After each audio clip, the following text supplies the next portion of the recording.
Thank you very much indeed for inviting me to speak with you. I'm particularly interested in the Scan4Safety initiative back in the day when they were trying to get the business case through the department and the Treasury. I got involved a little bit. So all my comments about GS1 methodology and the technical enablement it has for better care at less cost, and I think it's right we put it in that order, not the other way round, is grounded in that piece. So if that's okay with you, that's what I'll do for the next 20 minutes or so.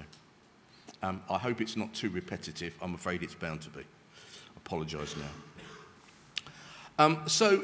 If we just remind ourselves of the macro context, and we heard sort of what it meant in Derby very specifically, but if we talk about the macro context for just a little bit.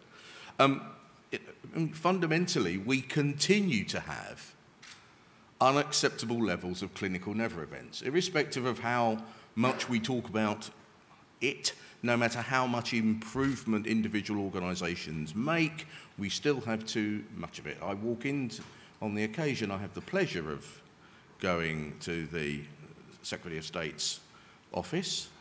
I haven't been there for a couple of weeks, but I suspect he hasn't changed it. You know, there is a whiteboard on his wall that gives him the information of the latest set of never events coming out of our system. And every one of them is inappropriate and wrong. And there are still too many. We talk about the escalating litigation around clinical events. And many of us, of course, quite rightly talk about ambulance pursuing legal firms. We talk about the natural inflationary pressure of clinical settlement, and that's absolutely right. But of course, it always also stems from the fact that stuff goes wrong, and it needn't. Notwithstanding that health is a risky business, of course it is. But there is things that go wrong in an unwarranted and inappropriate way. And that takes me into my last piece, of course. And I don't know if you've had anybody from NHS Improvement's GERFT team talking here, but the whole piece about unwarranted variation in clinical practice and care is a very hot subject. One of the organisations, along with Derby, that entered into the GS1 journey that time ago was Leeds. Some of you will know that Leeds are part of another programme using the methodologies of improvement driven by Virginia Mason. That was all being driven by concerns about patient safety and significant events that hit that organisation that had a seismic change in the way in which they needed to address patient care. The fact that it also helps them to eliminate waste and make significant cost savings, frankly, is a fortunate byproduct. It fundamentally came from a clinical safety perspective. We still have, and Kevin alluded to it, we still have astonishing variation in the quality of patient and provider level costing, which frankly not only hampers clinical productivity, as they referenced, makes other things very, very difficult to understand. I mean, I've been in or around NHS finance, some of you know, for a long time, and whenever, in the early days when we used to speak about costing, people used to just almost accuse people like me of saying, the only reason you want us to worry about costing is because you want to be able to produce a tariff. No. There is not another sector in the world which runs operations that spend millions of pounds which would not have a grip of where the costs in their organisation go and why. The fact that good costing enables us to produce a tariff that nobody complains about is frankly a helpful byproduct. And the challenge back in, and I was very glad you got into this at the end of your talk, actually, if you think costing in the acute sector is variable, costing in other parts of the health sector are at best non-existent. And so I think there is a huge challenge, and I'll do it in a costing context, but I think you're right to take it into the sorts of enablement that this methodology and technology can do is, how do you take that through the pathway? If we're serious about accountable care systems and accountable care organisations, you've got to be able to know what happens through the length of the pathway, through the length of the patient experience, not just what happened in Ward D on a wet Thursday. So I think that becomes the challenge to us all as the sector, and people like Derby, I'm sure, will lead the way in that. Thirdly, notwithstanding that in, 2.5 hours, poor old Mr. Hammond will get up on his hind legs and give us his budget speech. And for those of you, I do not know what is in it. I suspect nobody knew up until about 11:30 last night when they finished writing the speech. The only two suggestions I would make to you is, one, whatever health gets will be more than any other spending department wants it to get, because it meant that they didn't get their bit, and it will be less than our informed commentariat says either necessary, due, or needed. So that is my prediction for the day, and as you can tell, it's a pretty ordinary prediction. So let's see what happens at 12:30, 1 o'clock. But under any circumstances, what happens? We all recognise the ongoing pressure in health today, and that is particularly intense in the provider sector. So some of you may be aware, NHS did its sort of Q2 report the other week, and it was a very positive report on the basis it is quite clear that provider organisations across the country are doing whatever they can to deliver their financial plans for 17-18, and more are delivering in 17-18 than did in 16-17, but it doesn't make it easier. And the journey out into recurrent financial sustainability, we are still, in some places, very much in the foothills of it. And we can't forget that. And again, playing back to the very valid points that were made in the previous piece, the recognised deficiencies in clinical workforce supply, at the same time as we are pushing, and this is an NHSI push, we are pushing to improve the quality of clinical workforce by bearing down on the variable use of agency and locum staff as a basis for running service. So anything, notwithstanding this is about taking staff out, anything that basically frees up the substantive staff we do have to do what they are so well trained to do has got to be a good thing, not a bad thing.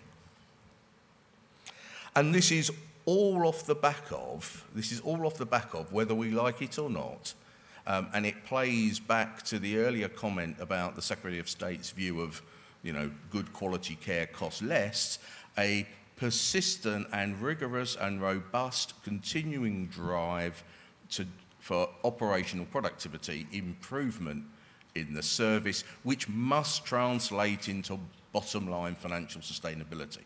So, back in the day, people said to me when Lord Carter produced his review with the punt of £22 billion worth of operational efficiency, and however many billions of it was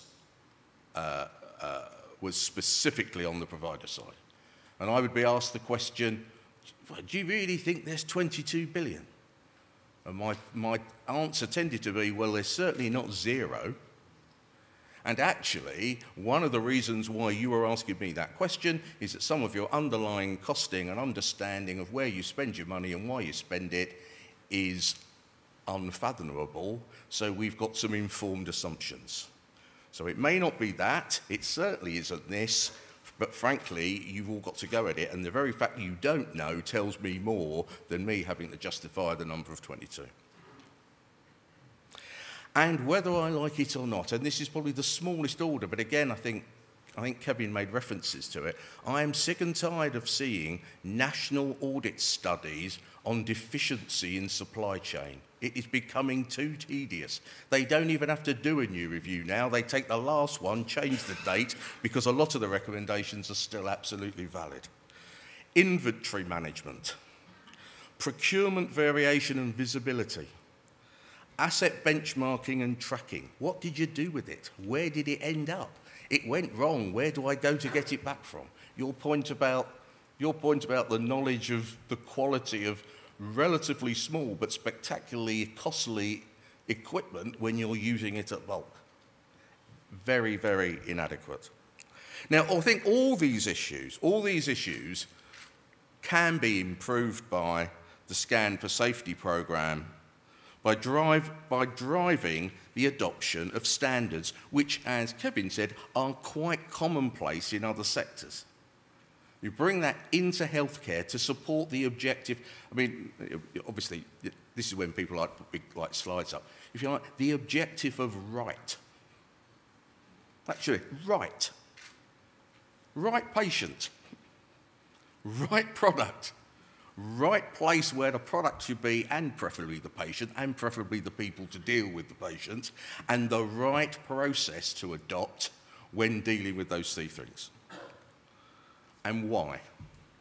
Why is that such a good thing to do? As I think somebody said, again, I'm sorry, I'm like repeating, standards adoption in healthcare should be win-win.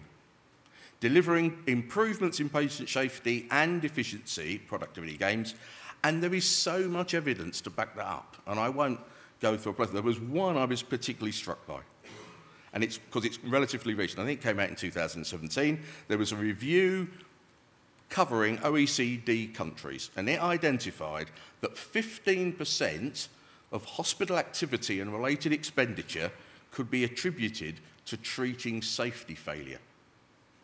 Now, if you translate, I mean, obviously, you don't know, inevitably, someone's 7 and someone's 20-something, right? So this is an average of the average.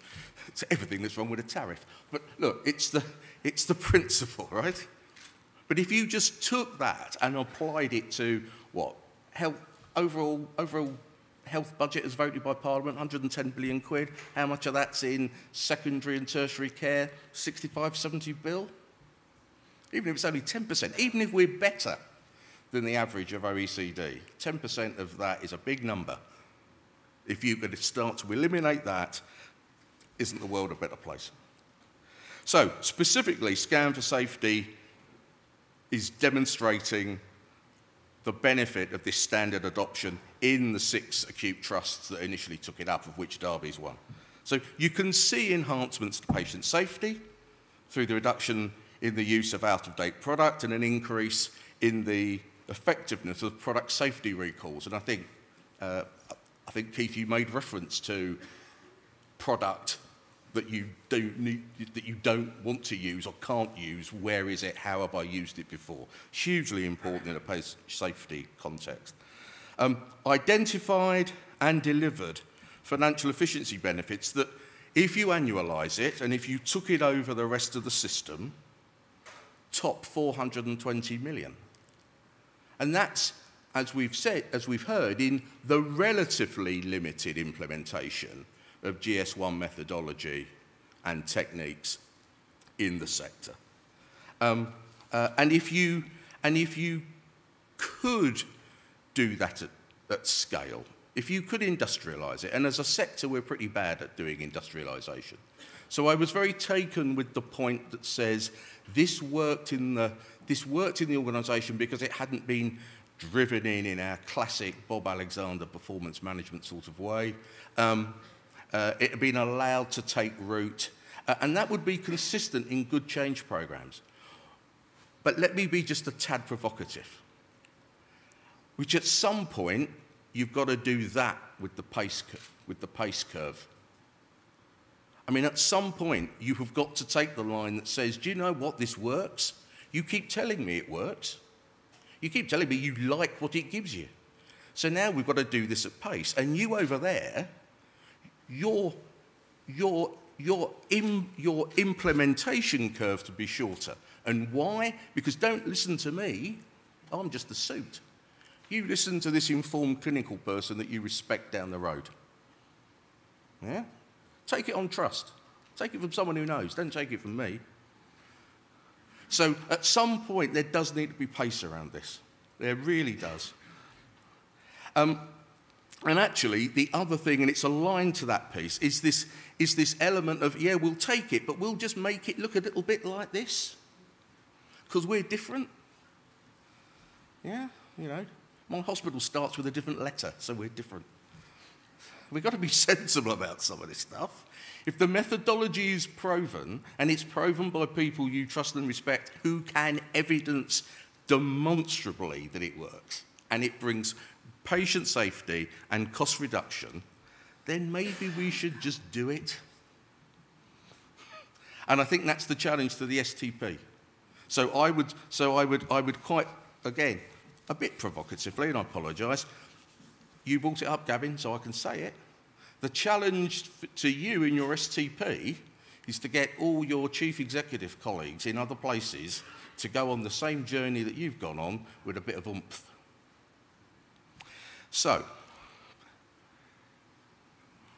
with the emerging evidence for improvement that this brings, with the story you've heard today, the stories you'd have heard yesterday, I guess, and you'll hear more this afternoon, Alan Foster at North East Tees, they've got a good story to tell. With all this evidence, when we consider the constrained resource environment in which we are, so I will play the accountant now,